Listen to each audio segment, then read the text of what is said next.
po mga kababayan, mga followers, mga friends. Agay! Ay! Tangina! Napaluhod na! Agay! Agay! Tangina! Huwag ka! Naandulas kami. Basa na pa, nadulas pa. Maano lang.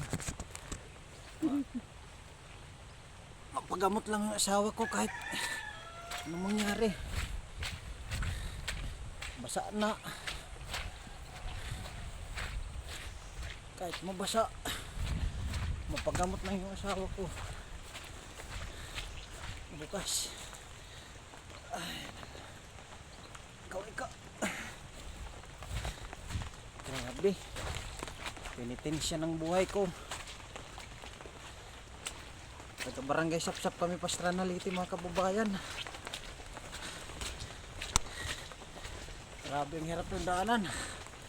Madulas pa. Ito sigurong kapalaran ko. Basa na. Mapagamot lang yung asawa ko. Nagawa ko yung lahat. Ilang taon na to ginagawa.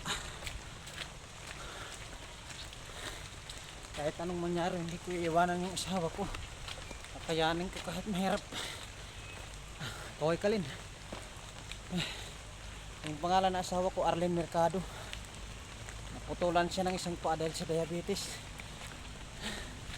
36 years old siya, naputulan. Salamat po sa panonood ng mga followers. Grabe. Nadulas ako. Salamat po sa panonood nyo. Bisyo. Kaway Kalin.